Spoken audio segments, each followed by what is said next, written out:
Hi everyone, welcome to the webinar today. My name is Jessica Meraz. I'm the Communications Specialist for New Mexico Main Street. We're very happy that you're able to join us today to talk about key partnerships and your business mix. Just a few housekeeping items. This webinar will be recorded. I will be sending you all a follow-up email with the recording link, and so you can view that at a later time. We will be taking questions at the end of the presentation. You should see a questions toolbox on the right-hand side. You can type your questions in there, and then we will answer those at the end. You should also see a handouts tool on the right-hand side, and you can download the PDF of this presentation and follow along if you like. So I first want to talk about New Mexico Main Street for a minute here. New Mexico Main Street is a program of the Economic Development Department. Our mission is downtown revitalization and redevelopment. On the map, you can see all the districts across the state where we are represented. You can learn more about New Mexico Main Street at nmmainstreet.org. You can learn more about the New Mexico Economic Development Department at gonm.biz. This webinar series is an initiative of the Economic Development Department to help small businesses and communities through the current crisis. Another initiative of the economic development is Buy NM Local, buynmlocal.com. You can register your business there and buy local products there as well. So this slide shows you a list of upcoming webinars. So we have several webinars scheduled, and you can register for all of those on our website, nmmainstreet.org. I just want to give a quick plug for the census. It's really important that you complete your census and encourage your colleagues to complete it as well. You can learn more about the census at icountnm.gov. Now I just want to introduce our panelists really briefly. Sean O'Shea is our Business and Entrepreneur Development Revitalization Specialist. Sean is an entrepreneur and economic development professional who has assisted dozens of startups and entrepreneurs through his work at the Santa Fe Business Incubator. He's currently the founder and president of Hatchform, an economic development consulting firm located in Santa Fe, New Mexico. Your other panelist is Michelle Negrette. She is the Creative Economy and Cultural Planning Revitalization Specialist. For over 20 years, Michelle has focused on creative economic revitalization and redevelopment work in communities across the state. She served as a Main Street board member and has worked with New Mexico Main Street districts for the last 2 decades. She is a registered architect and planner and is the principal of Strata Design. So I'm going to turn it over to Sean now. Great, thank you very much. Welcome to the webinar. Today's webinar is about key partnerships and your business mix. Today we will primarily be using the term key partnerships or key partners as they're defined in the book, The Business Model Generation, which is the relationships that businesses have with other businesses, governments, or non-consumer entities that help the business model work. The business mix is the collection of business types, industries, categories that are represented in a given geographic area. So it could be a state, county, neighborhood, Main Street district, or street. And as Jesse said, my name is Sean O'Shea, and my company Hatchform is a consulting firm that works with economic development organizations, and I am a revitalization specialist in economic vitality with the New Mexico Main Street program. And we're going to start off with a quote from Steve Jobs about the Beatles. And the most important takeaway from this quote is that the total was greater than the sum of its parts. And that's what he was trying to get at with the Beatles, that their music was greater as a whole than it could have been if they were doing it individually. And great partnerships are the same way in that they achieve things that are beyond what the individual actors could have accomplished on their own. And that's why businesses enter into partnerships and why they are so important, especially at this time of crisis. So we'll quickly go through the types of partnerships. And companies forge partnerships for many reasons, And it is becoming a cornerstone of many business models, again, especially now in times of crisis when businesses are looking to really quickly pivot and reconfigure their models to accommodate current conditions on the ground.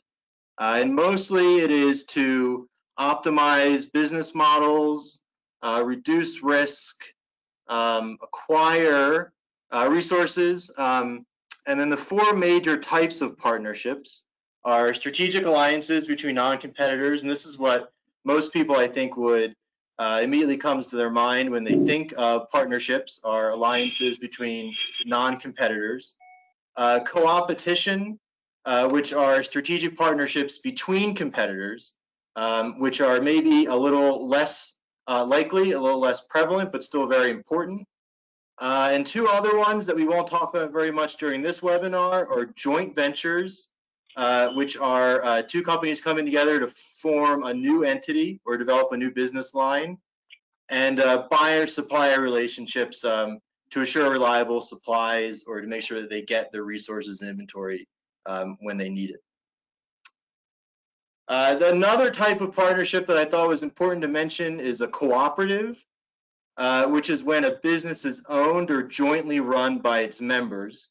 And these members do this because they share in the profits or benefits of the company.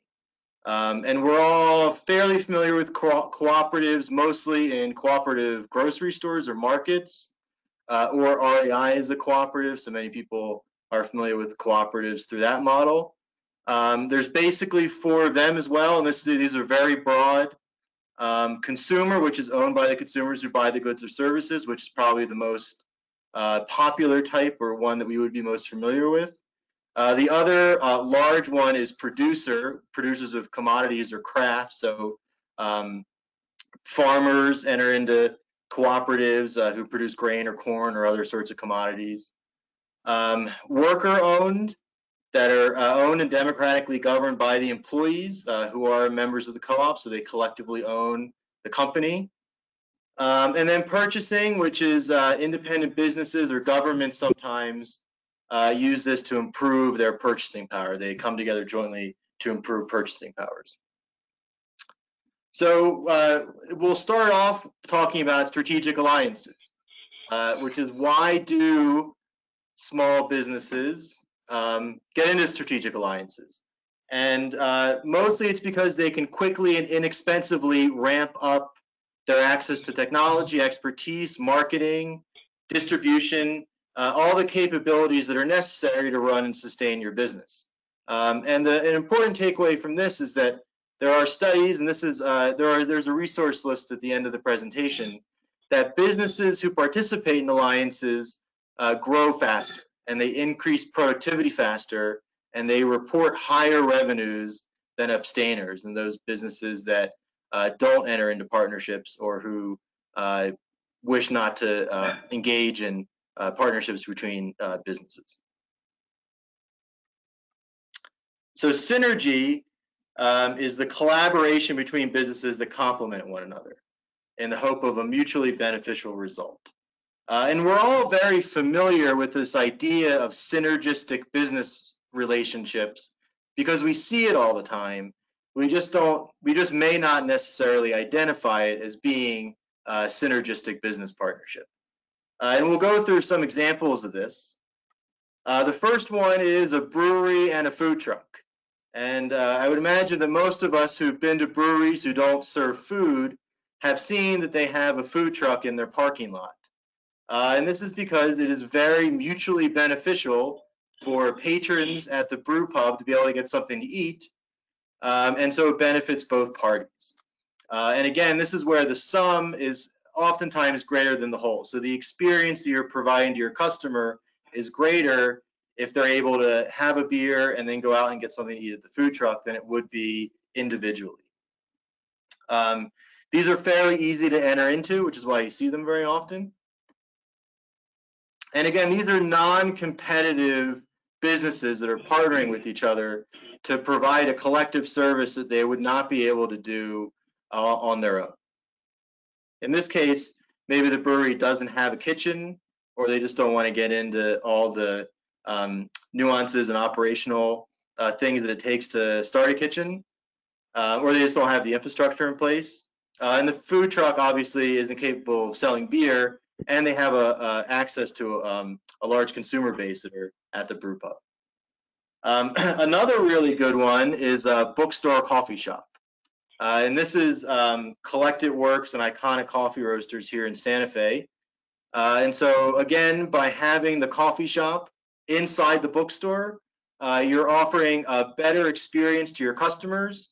You're enticing them to come in and either drink coffee and get a book, or get a book and drink some coffee. Whatever it is that attracts them to go in there in the first place, they will most likely partake of the other thing while they're there too. So again, you're providing a service that is greater than the sum of its parts. Here's another example here in Santa Fe, and this is a co-working space that is housed collaboratively in the same building with a yoga studio. And at the very top of the screen, which is cut off a little bit, is another Iconic coffee shop. So this is, you can get in there and you can do all the things you would want to do in one space. So you can go to your co-working space and get some work done. If you need some coffee or you want to get some lunch, you can go to Iconic Coffee. If you want to work out, you can go to Yoga Source, and it's all right within the same hallway from each other. So you can get a lot of stuff done at once. And again, you're enticing the person who maybe is only there for yoga, but would be interested in co-working space, or who's getting coffee but might need to get some work done or wants to have a private office somewhere. So you're providing this collected service to people, in, again, greater than the sum of its parts. The service and the value that you're providing to your customer is greater than it could be if you were trying to do it all on your own. Strategic alliances, again, these bundled products are very popular now during the pandemic, during the crisis, when you may not have your brick and mortar storefront available, but possibly there's an essential business on the block that could help you in selling your product. So restaurants or local grocers are selling gift certificates from other local merchants. You can combine takeout orders to include products from other retailers. There's narrow touch points now, meaning that when people leave their homes, there's only so many places that they can go. So you can use that to your advantage by bundling all the information that you would want an individual to know all in one place.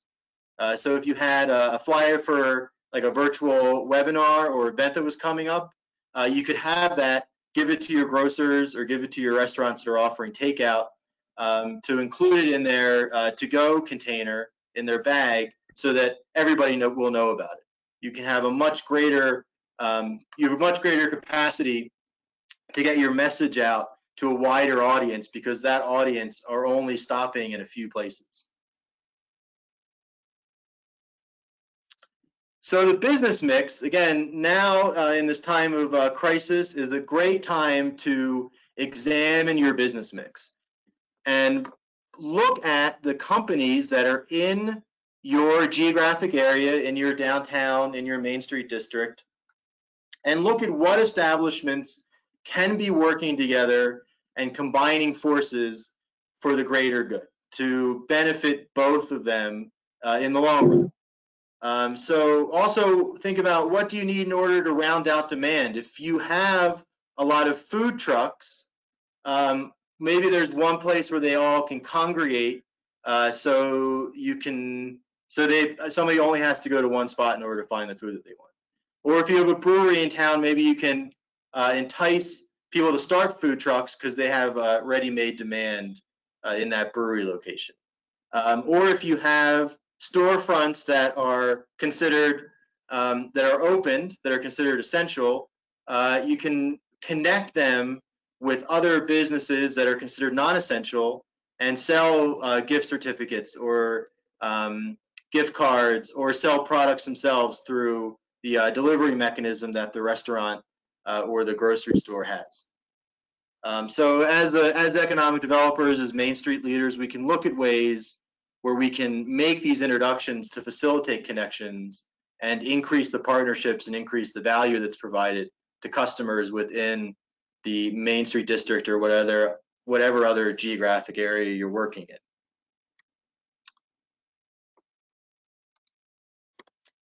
So now we'll talk a little bit about coopetition, which is maybe the one that people are not as familiar with. And coopetition is the collaboration between business competitors in the hope of a mutually beneficial result. So people that you wouldn't expect to be working together, doing so that they can achieve something that they would not be able to achieve by themselves. And there's a few examples that are mostly from larger companies or larger industries, and we'll just whip through these fairly quickly. The one is the casino industry, and this is a picture of Atlantic City. And this was an article from a few months ago that a couple of Atlantic City casinos in one area of the boardwalk are trying to promote and kind of rebrand that area of the city that's been hardest hit by the downturn in Atlantic City. And so they're marketing it as a new place called North Beach, which is an entertainment district kind of set apart from the rest of the boardwalk and the rest of the town of Atlantic City. But in order to do that, these casinos, who would normally be competitors, had to come together and form a partnership and alliance in order to brand and promote this area of Atlantic City. Another one that we're probably all familiar with, especially flying out of Albuquerque or Santa Fe, are these One World or Star Alliance networks of planes. So airlines, they partner with one another in order to create these networks to increase capabilities for passengers, so that you can buy a American Airlines ticket, but you may fly a different carrier from a smaller town to a larger hub, and then pick up an actual American Airlines flight from that larger hub to your final destination. And this happens a lot in international flights, where you may take an American Airlines flight to a hub and then a different flight from that hub to a city in Europe or South America. And while the airlines are fiercely competitive with one another, they create these networks because alone they wouldn't be able to provide that large a network or that much capability and service for its passengers. Now, some examples that we can think about as being more applicable to Main Street businesses would be restaurants, right? Think about restaurants who would normally be competing with food trucks or be competing with other restaurants, coming together to provide storage for food trucks who may not have they don't have a license in order to store their product in a licensed restaurant or licensed food storage area. So they could provide storage and prep space in return for that restaurant giving the food truck a signature item to sell on their behalf. And there would be that would be branded, and obviously the money would flow to the restaurant for the sales of that one item. And they could also pay some rent. But banding together, they could also promote a certain dining district, like what we saw in Atlantic City, or a regional type of food if there is one thing that your region is known for specifically, to say, hey, come here, all the restaurants are going to be selling this, so there's all variations on this one thing. Also, there's an opportunity to share slack inventory that maybe a lot of restaurants are carrying because they're not seeing the level of customers that they are accustomed to, especially going into the summertime. And so you could work together to create a corner store model where you can unload some excess inventory like flour or eggs and a more direct-to-consumer model. You could maybe see this in the personal care industry or personal care companies, where they are developing alliance of barbers and hairdressers in a certain geographic area in a certain district, and they sell prepaid universal gift cards, or they have a mailing list. They combine their mailing list together to send out information on, how to give yourself a quick trim at home, or what not to do when you're trying to cut somebody's hair so they don't look foolish when they're on a webinar. And another one could be at the outdoor industry. There is a lot of talk in New Mexico about expanding and supporting the outdoor recreation industry. And so you could look at it if you're in an area that has a lot of outdoor recreational opportunities or possibilities and has an industry cluster there. Look at them combine together to promote local trails and the outdoor resources that are there. Even doing online videos of walking trails or of mapping or a collage of old pictures that were taken during really, really beautiful or scenic areas in this district. Look at the flowers and identify what flowers are going to be on your hike or what rocks and fossils might be along the trail for people to keep an eye out for when they go to visit or when they go out on this hike. And then maybe create one central area. Everyone could come together and chip in a little bit to create a web page where there's a central area where customers can reserve services. So if you want to go for a kayaking trip or a whitewater rafting trip or a guided hike, you can do it all in this one online location.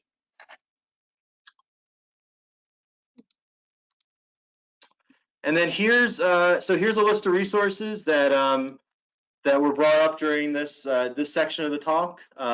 There's information on cooperatives. Strategizer is Osterwalder's website that has a lot of information on the business model canvas and ways to use it. And then the entrepreneur.com article is the one where we got the increasing revenues for businesses that engage in partnerships. And with that, I want to thank you for your time, and I will pass it on to my colleague, Michelle, to continue with the rest of the presentation.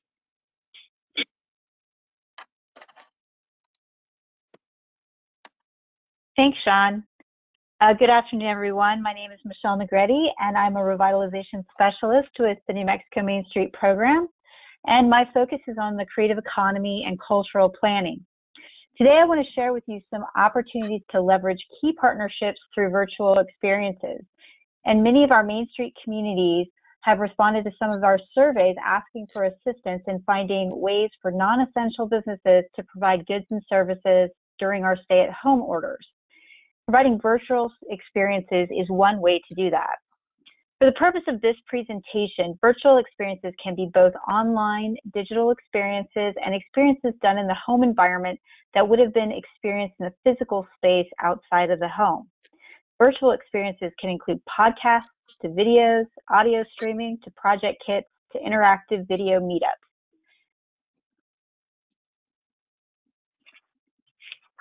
Why should businesses look to develop virtual experiences? Virtual experiences provide opportunities for non-essential businesses to engage clients while adhering to current social distancing guidelines. The development of virtual experiences also has the potential to reach new markets. Forbes reports that retailers selling non-essential goods are seeing double and triple-digit increases in online sales during the COVID-19 crisis. Many of this is in the area of home goods, athletics, and loungewear. The New York Post reports that in a study of 2,000 people with access to a streaming device are streaming 8 hours of content per day. And Spotify is reporting that there is an increase in self-improvement podcasts, wellness, meditation, cooking, children's content, and developing collaborative playlists. Americans are looking for free alternatives for new content. Ad-supported streaming devices such as YouTube are frequently visited. And while some essential businesses such as grocery stores are seeing high level of demand, others, including restaurants, may be struggling to attract customers. Partnerships with businesses with lower demand may help expand their markets and keep things new and interesting for existing patrons. These factors make the current health crisis an opportune time to develop key partnerships strategies for developing virtual experiences.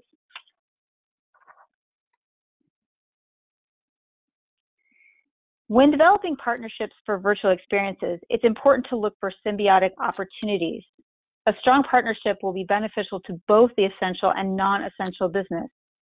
If you're a non-essential business looking for a potential partner, think about what potential your business has to contribute to the alliance, bringing new clients, expanding services the essential business can offer, featuring new products sold by the essential businesses. Also, consider what you might need from the partnership. goods, business visibility and marketing, distribution, and how you can make that easy on your new partner. Some essential businesses are often stretched, working to meet increased demands with less staff and hours. Other essential businesses may be struggling to get new clients and may be looking for a partnership opportunity to broaden marketing reach and keep things fresh for new clients.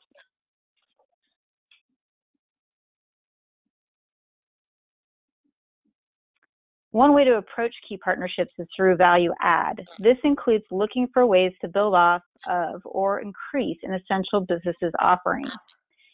Restaurants can include a streaming special with meal delivery or pickup. Streams can be performance art, interactive video, or an activity such as trivia or a lesson. A brewery can feature musicians through live music streams. Opportunity for a musician to perform, patrons to hear live music, and a nominal increase in growler costs can support musicians who typically play.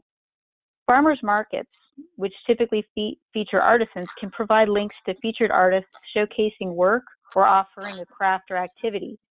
This can be taken further with craft or activity that includes items that are purchased at the market. A portion of the material sales could be given to the artist. Local pharmacies can partner with wellness consultants who could offer a free consultation with prescription pickup to increase video client base. And restaurants and CSA can produce family meal kits that include activities for children. Partners can include local artists, libraries, teachers, county extension programs, colleges, universities, and nonprofit organizations who develop activities featuring local products.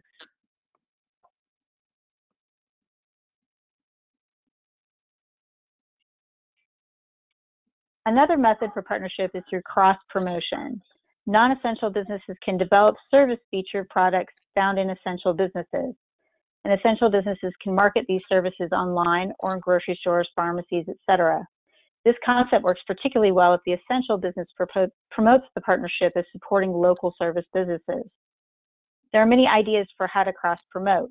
One example is a beauty boot camp, where a beautician or a hairdresser develops a training video or webinar on how to do a manicure, facials, etc. at home.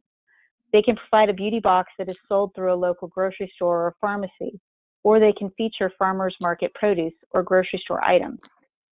The boot camp can be promoted directly to salon clients via email and in the physical location for the essential business, as in a farmer's market or in a grocery store. In the next few slides, I want to share some examples of pairings that could easily be translating to virtual experiences by building key partnerships. So this is an example of pairing yoga with beer or wine. This is actually a thing. One of the above examples is Pints and Planks at Turtle Mountain Brewery featuring Yoga Zo in Rio Rancho. The concept invites guests to grab a pint before or after the yoga class held in a private room of the brewery. This concept can be adjusted for stay-at-home and social distancing guidelines by developing a partnership with the brewery and one or two local yoga or fitness studios to offer a free yoga class with a growler pickup. The yoga class can be offered as a free first-time offer to reach new clients, or could be sold as a nominal markup on a growler to support a local business. Classes can be streamed live to create opportunities for community and live engagement.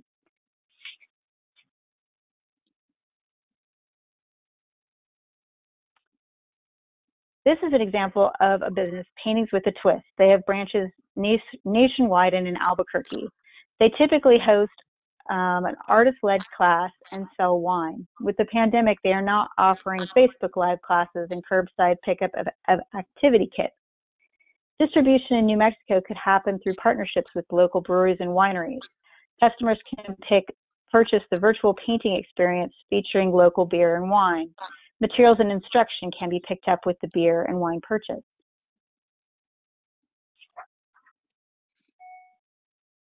Another example is streaming of live music and film. Many restaurants, breweries, and wineries feature local musicians. These entities can feature local musicians who typically perform live in their establishments or reach out to other performers to offer live performances in conjunction with their beer or alcohol purchase.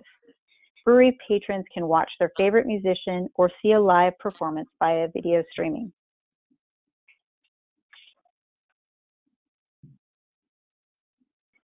On the left is an example from Olive and June, an LA nail salon, who has adapted to the stay-at-home requirements by offering a mani boot camp. They offer a week-long instruction on manicures and nail art with the purchase of a studio box featuring tools and products used in the live stream boot camp. On the right is an example called Bodyworks in New York, which typically offers massage and physical therapy. They have refocused to provide video and one-on-one video visits due to the stay-at-home requirements.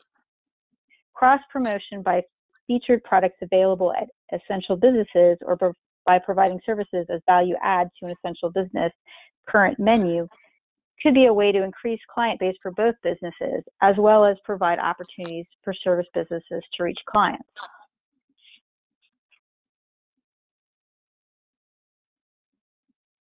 Another opportunity for partnership includes meal preparation. As we all are now preparing more meals at home, people are looking for variety and opportunity to pick up new skills and to connect socially. The example on the left is a video prepared by Chef Corey Barrett, the winner of the 2019 Food Network Baking Championship, who's offering cooking instruction videos for people cooking at home during the current pandemic. And on the right is an example of a recent pickup menu from Frenchish in Albuquerque, featuring a dinner for two meal kit with instructions and ingredients for pickup. Many opportunities exist for partnership around food. Local chefs can provide meal preparation and instruction featuring food from a local grocery store and farmers markets. Farmers markets can work with local restaurants to provide video links on how to cut, prepare, and store produce.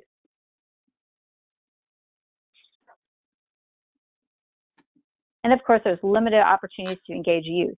Restaurants can work with artists to develop activities for kids to do. This might feature food restaurants can provide and be added items, and artists can add items to provide activities or to provide teaching classes for kids to learn how to do meal prep or activities to keep them busy for a stay-at-home date night. Local chefs and county extension programs can develop cooking classes for kids and feature foods from these essential businesses. So now let's talk about some of the virtual delivery options. Most of us are familiar with websites. Many businesses have their own websites, and those that don't should quickly get their business online. Last week, Robin and Amy went into the importance of this for businesses during the pandemic. Robin covered many of the features of Facebook for showcasing and selling. A few more websites that can be used to deliver products and services include Alignable, which is a small business network, Nextdoor, which now is offering ways to recommend and promote local businesses, MindBody, an extensive network for health and wellness, and Patreon, which is a platform for artists. These web-based sites offer different tools for connecting to audiences, and some include options for payment for services.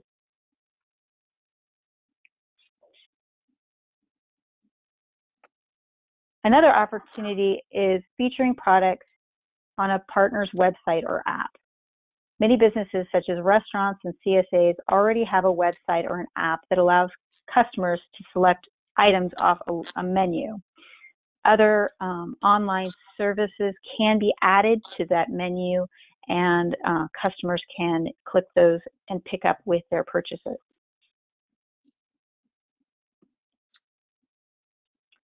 Live streaming is another opportunity for providing live and recorded virtual experiences. Robin mentioned Facebook Live in last week's webinar. Other video streaming platforms that are commonly utilized include YouTube, Instagram, TikTok. Serve is a streaming platform out of Santa Fe, focusing on kids programming and independent filmmakers. Patreon, Brown Paper Tickets, Eventbrite, and MindBody offer methods for ticketing and online purchasing streaming events.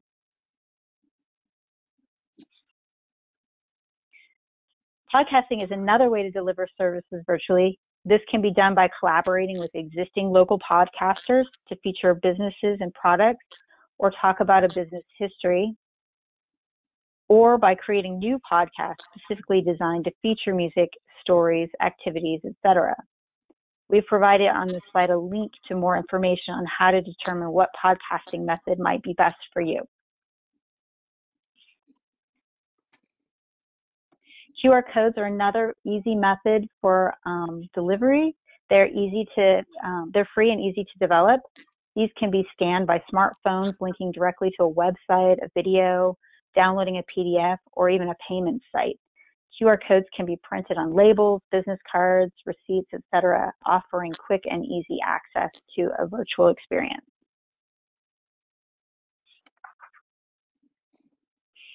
And finally, apps are another way to provide virtual access.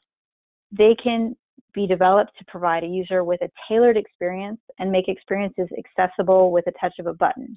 More complex apps can incorporate augmented reality and virtual reality to provide users with a more physical experience.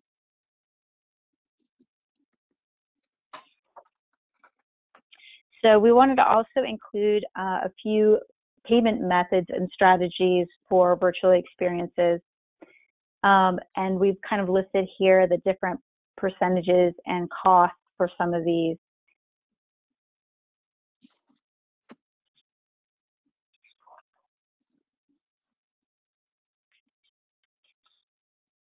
And finally, I want to go over some quick implementation strategies for local Main Street, essential businesses, and non-essential businesses. So how can partnerships be built for virtual experiences? Local Main Street programs can identify businesses in their downtown community which have the potential to form partnerships to create virtual experiences and connect them to revitalization specialists and each other. Essential businesses can determine where the gaps are in areas of products or services offered, products that may not be selling, or opportunities to expand into new markets, and actively seek out non-essential business partners. And non-essential businesses can look for opportunities to collaborate with essential businesses that have similar market base, and by developing easy packages of goods and services that are easy to market and distribute.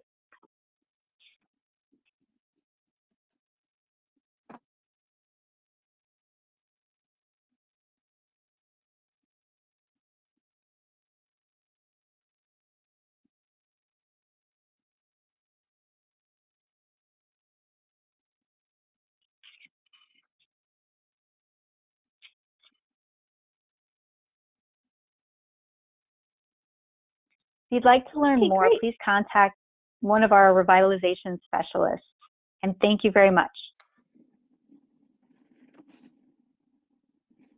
Thank you so much, Michelle and Sean. If anyone has any questions, please type them in.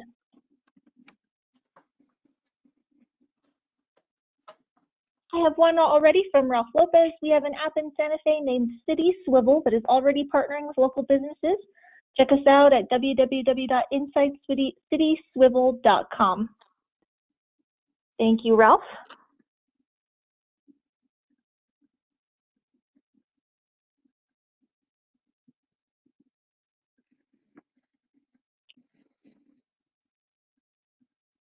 Not seeing any other questions. If you do have questions in the future, feel free to email us at info@nmmainstreet.org. Again, I'll be sending you an email with this recording and presentation. You can also visit us online and visit our social media channels as well. And I think that might be it. Thank you so much, everyone, for joining us. Thank you. Thank you.